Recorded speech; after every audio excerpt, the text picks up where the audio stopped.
Saudara-saudari yang terkasih, sapaan dan salam saudara-saudara terkasih dalam Kristus mengingatkan kita bahwa kita satu sama lain adalah saudara seroh sekalipun tidak sedarah. Saudara seiman mengatasi saudara sebadan. Alangkah indahnya kalau saudara sebadan diperkokoh oleh status saudara seiman. Bagi pengikut Kristus, iman pada Allah dan komitmen pada gereja menjadi tolok ukur persaudaraan. Hari ini kita diundang untuk merenungkan panggilan kita bukan semata menjadi saudara-saudari Yesus, melainkan juga tanda petik menjadi ibu Yesus, yaitu tanda sakramental yang melahirkan Yesus dimanapun dan kapanpun, bersama dengan Maria yang menunjukkan ketaatan imannya. Aku ini hamba Tuhan, terjadilah padaku menurut perkataan.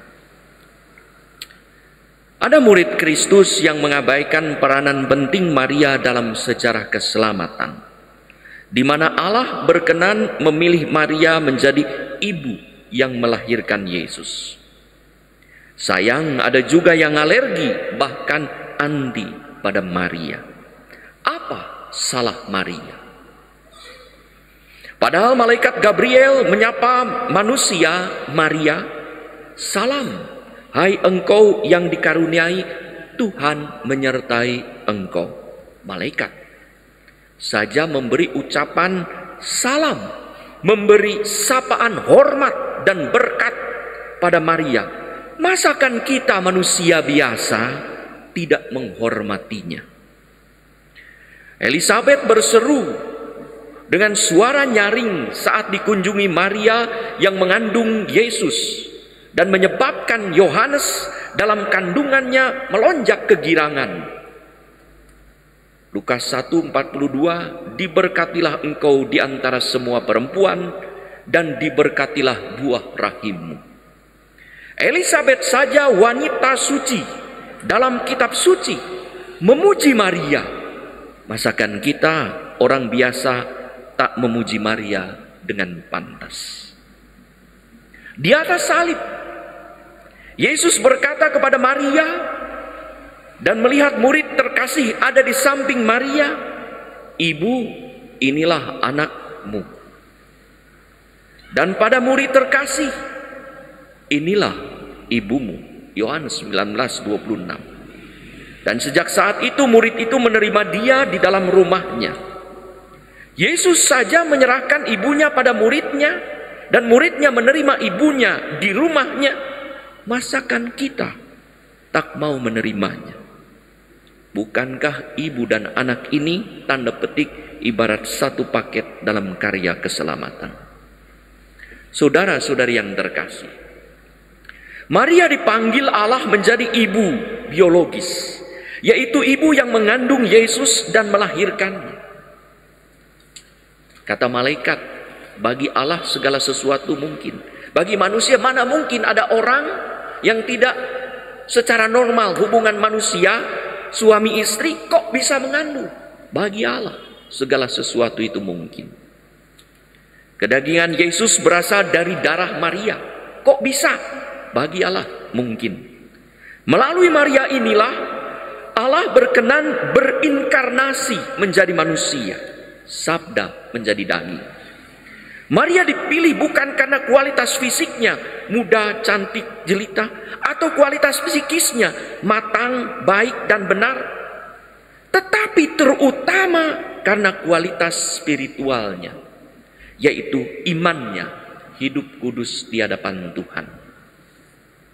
Ia dipilih menjadi ibu darah karena layak menjadi ibu rohani, hingga taat melakukan tindakan heroik penuh iman untuk terlibat dalam rencana Allah menyelamatkan manusia. Paulus menggambarkannya dengan kata ketaatan iman, yaitu iman yang lahir dari ketaatan dan ketaatan yang lahir dari karena iman. Bagi Paulus, sabda Allah membimbing manusia kepada keduanya, tak terpisahkan, yaitu ketaatan dan iman.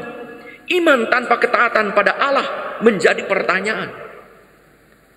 Ketaatan tanpa iman pada Allah bisa diragukan. Keduanya ini tampak jelas dalam Maria, yang menyebabkan ia juga ibu rohani Yesus, yaitu ia yang mendengarkan sabda Allah dan melaksanakan. Dalam Markus 3, 31 sampai 35, saat Yesus dicari ibu dan saudara-saudarinya, Yesus bertanya, "Siapa ibu dan saudara-saudariku?" Yang bernilai adalah ibu dan saudara-saudari rohani, yaitu yang mendengarkan sabda Allah dan melaksanakannya. Ibu dan saudara-saudari Yesus, saudara-saudari rohani, adalah mereka yang berada di dalam rumah ibadat bersama dengan Yesus. Sedangkan ibu dan saudara-saudari sedarah tetap tinggal di luar, tidak dapat masuk pada waktu itu. Mereka juga diundang masuk untuk menjadi ibu dan saudara-saudari rohani. Demikian pun ketika ada orang yang mengatakan dalam Lukas 11, 27-28, "Berbahagialah ibu yang menyusui engkau." Yesus menegaskan bahwa Maria itu berbahagia bukan pertama-tama karena ia itu ibu darah, tetapi karena ia adalah ibu rohani. Maria sendiri menyatakan dalam Magnificat, "Mulai sekarang aku disebut yang bahagia oleh sekalian bangsa." Ada di mana? Di kitab suci. Karena yang Maha Kuasa telah melakukan perbuatan-perbuatan besar. Maria sadar bahwa dasar kebahagiaan bukan prestasi hidup, bukan karena imannya semata, tetapi karena Allah yang hadir dan berkarya di dalam dirinya. Saudara-saudari yang terkasih, ada orang yang mengaku sebagai mungkin paling Katolik karena asal daerahnya dengan tradisi kekatolikan yang luar biasa, karena keturunannya, karena pendidikannya, atau karena berkaitan dengan fisik sebagai landasan kualitas hidup rohani. Hari ini kita diingatkan bahwa kualitas hidup spiritual itulah yang menentukan sejauh mana Allah berkenan pada kita dan bagaimana juga gereja berkenan pada kita.